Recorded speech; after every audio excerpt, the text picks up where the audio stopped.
Alhamdulillahillazi anzala as-sakinata fi qulubil mu'minin liyazdadu imanan ma'a imanihim. Asyhadu an la ilaha illallah wahdahu la syarika lah. Iyyahu na'budu wa iyyahu nasta'in. Wa asyhadu anna Muhammadan abduhu wa rasuluh allazi ba'athahu Allah ta'ala lil 'alamin basyiran wa nazira.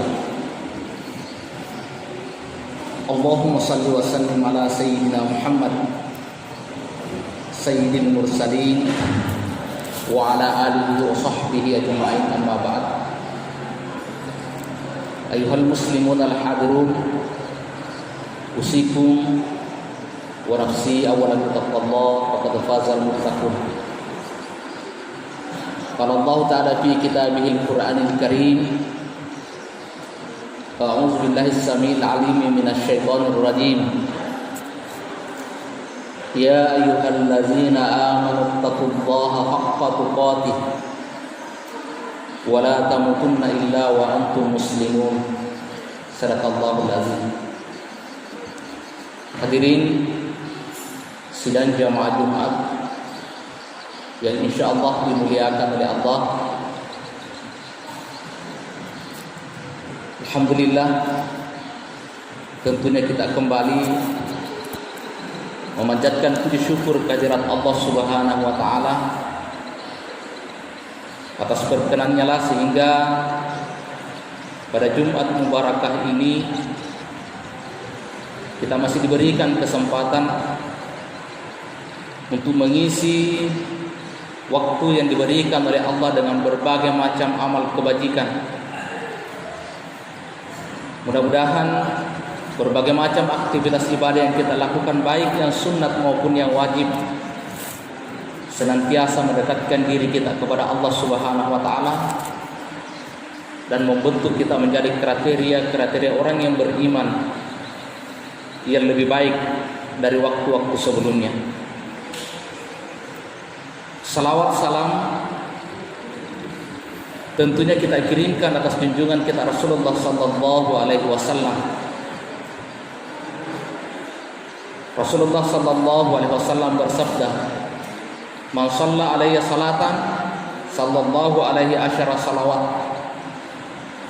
Bahwa barang siapa yang bersalawat kepadaku satu kali bersalawat, maka Allah akan bersalawat kepadanya 10 kali salawat.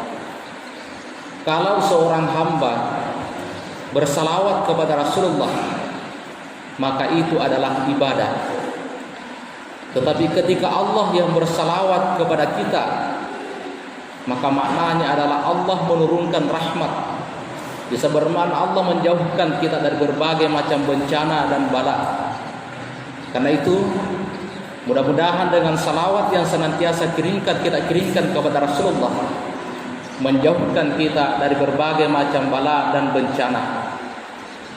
Hari ini kita berada pada Jumat ketiga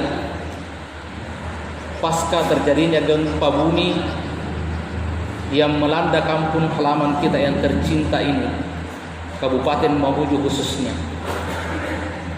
Kalau kita melihat klasifikasi dalam Al-Quran berdasarkan objek dari terjadinya gempa itu, kita belajar dari kisah umat-umat terdahulu, maka ada 3 jenis gempa, ada 3 jenis musibah yang terjadi di muka bumi ini. Ketika itu menimpa orang-orang yang beriman, orang-orang yang saleh, orang-orang yang baik, maka itu adalah ujian atau cobaan. Tetapi ketika menimpa orang-orang yang lalai, orang-orang yang tidak peduli terhadap peringatan Allah dan Rasulnya, orang-orang yang lalai terhadap peringatan Al-Quran dan hadis, maka itu adalah peringatan. Tetapi ketika ditimpakan oleh Allah kepada orang-orang yang melakukan kezaliman di muka bumi ini, memperturutkan hawa nafsunya, maka itu adalah azab yang diberikan oleh Allah Subhanahu wa taala. Namun tentunya kita tidak dalam kapasitas untuk menyimpulkan bahwa apa yang terjadi akhir-akhir ini pada bangsa kita, khususnya di Kabupaten Mamuju ini, apakah itu bencana, ujian, atau teguran. Tetapi yang terpenting adalah kita bermuhasabah, mengambil pelajaran, mengambil hikmah dari apa yang baru saja kita alami bersama, sehingga kita semakin mendekatkan diri kepada Allah Subhanahu wa taala. Kita semakin peka terhadap peringatan-peringatan Allah yang disampaikan melalui Al-Qur'an dan hadisnya, agar kita tidak terkena bencana yang lebih besar lagi, yaitu bencana ketika kita meninggal dunia dalam keadaan tidak berislam. Bencana besar ketika kita meninggal dunia dalam keadaan tidak beriman. Itulah sebabnya sehingga dalam setiap momen khutbah Jumat, ayat yang paling akrab di telinga kita, yang paling sering kita dengarkan disampaikan oleh para khatib yang berdiri di atas mimbar, ya ayyuhallazina amanu taqullaha haqqa tuqatih wa la tamutunna illa wa antum muslimun. Saking akrabnya ayat ini di telinga kita, sehingga terkadang ketika kita mendengar ayat ini terkesan biasa-biasa saja. Bahkan mungkin hampir semua kita hafal ayat ini, karena begitu seringnya kita mendengar dilantunkan ayat ini. Tetapi tahukah kita, andai kata kita bisa memaknai lebih dalam kandungan yang Allah ingin sampaikan melalui pesan dari ayat ini, maka sesungguhnya ada makna yang luar biasa yang insya Allah ketika itu mampu kita aplikasikan dalam kehidupan kita sehari-hari, maka insya Allah akan membawa keselamatan bagi kita dunia dan akhirat. Paling tidak dalam ayat ini ada dua pesan moral yang sangat penting untuk kita aplikasikan dalam kehidupan, perlu kita terjemahkan dalam kehidupan kita sehari-hari. Ya ayyuhallazina amanu taqullaha haqqa tuqatih. Kita diperintahkan oleh Allah untuk memperbaiki, bertakwa dengan sebenar-benarnya takwa. Kenapa ini penting untuk diingatkan kepada kita setiap momentum Jumat? Kita jadikan momentum Jumat sebagai momentum untuk memperbaharui, meningkatkan nilai-nilai ketakwaan yang ada dalam diri kita. Karena takwa inilah merupakan modal terpenting untuk kita bawa ketika kita menghadap kepada Allah Subhanahu wa taala. Wa tazawwadu fa inna khairaz zadi taqwa. Persiapkanlah bekal, kata Al-Qur'an, karena sebaik-baik bekal itu adalah bekal ketakwaan kepada Allah Subhanahu wa taala. Apa yang menjadi kebesaran kita hari ini belum tentu ketika kita menghadap kepada Allah bisa menjadi kebesaran kita di hadapan Allah. Apa yang kita banggakan hari ini, pangkat, jabatan, harta dan lain sebagainya, nama besar yang kita sandang, belum tentu bisa kita banggakan di hadapan Allah Subhanahu wa taala. Bahkan bisa jadi ketika kita menghadap kepada Allah, apa yang pernah kita banggakan di muka bumi ini, apa yang pernah menjadi kebesaran kita di muka bumi ini, bisa jadi menjadi hal yang paling menghinakan kita ketika kita berhadapan dengan pengadilan Allah Subhanahu wa taala. Maka alangkah rugi dan celakanya kita ketika Allah masih memberikan kesempatan kepada kita untuk menikmati momentum Jumat seperti yang kita rasakan saat ini, tetapi kita tidak mampu mengambil hikmah, menjadikan momentum Jumat itu untuk senantiasa meningkatkan nilai-nilai ketakwaan yang ada dalam diri kita. Yang kedua, pesan moral yang Allah sampaikan dalam ayat ini, wala tamutunna illa wa antum muslimun. Kita diperintahkan untuk meninggal dalam keadaan baik. Tentu baik bukan hanya berdasarkan penilaian lahiriah kita. Karena dalam agama kita kenal ada namanya meninggal su'ul khatimah, atau meninggal dalam keadaan buruk. Ada namanya husnul khatimah, meninggal dalam keadaan baik. Walaupun agama kita, ulama kita memberikan kriteria-kriteria orang yang meninggal dalam keadaan husnul khatimah maupun kriteria orang-orang yang meninggal dalam keadaan su'ul khatimah, tetapi kita tidak bisa menjustis seseorang yang meninggal hanya berdasarkan penilaian lahiriah kita. Karena bisa jadi ada orang meninggal dalam pandangan lahiriah kita secara tidak wajar, tetapi mungkin bagi Allah itu adalah meninggal dalam keadaan husnul khatimah. Demikian pula sebaliknya. Karena itu Allah mengingatkan kepada kita, wala tamutunna illa wa antum muslimun. Ada dua simulasi dalam Al-Qur'an yang disampaikan kepada kita tentang proses kematian seseorang. Wan nazi'ati gharqa wan nasyitati nashta. Ada satu kelompok yang mencabut nyawa dengan cara keras. Wan nasyitati nashta, tetapi ada satu kelompok malaikat mencabut nyawa dengan cara lemah lembut. Siapa mereka yang dicabut nyawanya secara keras dan siapa mereka yang dicabut nyawanya secara lemah lembut? Orang yang dalam hatinya terlalu dalam terhadap kecintaan terhadap dunia akan dicabut nyawanya oleh malaikat-malaikat tersebut dengan cara yang keras.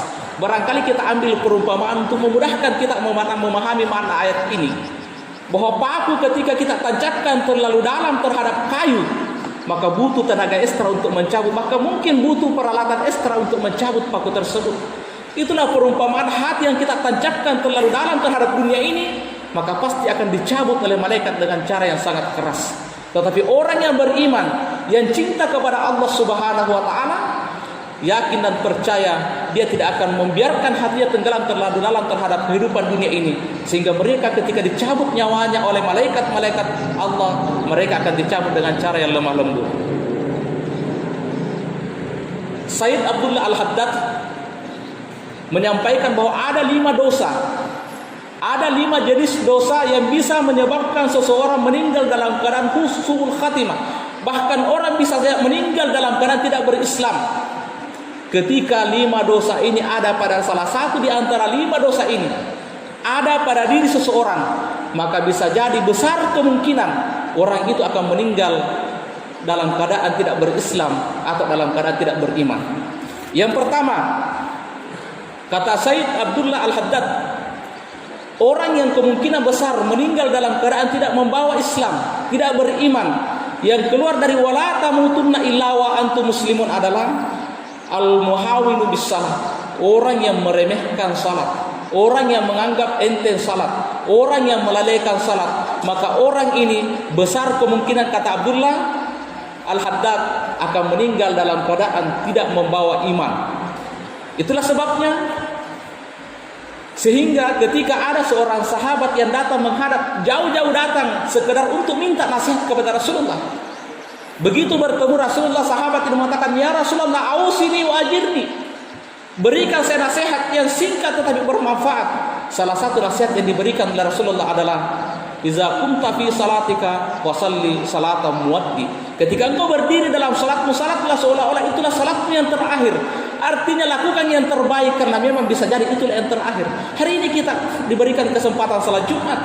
Tidak ada yang bisa menjamin bahwa Jumat depan kita pasti diberikan kesempatan oleh Allah. Karena itu, iza kunta fi salatika fasalli salatan waddi, maka perbaikilah salatmu. Momen Jumat ini kita harus jadikan sebagai momen Jumat terbaik di antara momen Jumat yang pernah kita lakukan sebelumnya, karena belum tentu kita mendapatkan kesempatan Jumat di minggu yang akan datang.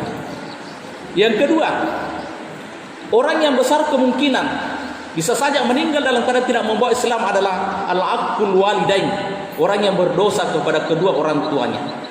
Orang yang paling berjasa dalam hidup kita adalah orang tua kita. Karena itu, orang bijak mengatakan satu orang ibu mampu memelihara dan membesarkan 10 orang anak, tetapi 10 orang anak belum tentu mampu memelihara 1 orang ibu. Sakit ketika orang tua kita melahirkan kita, tetapi jauh lebih sakit yang dirasakan oleh orang tua kita, oleh orang tua ketika dibentak oleh anaknya yang dilahirkan dengan bersusah payah dan dibesarkan dengan bersusah payah.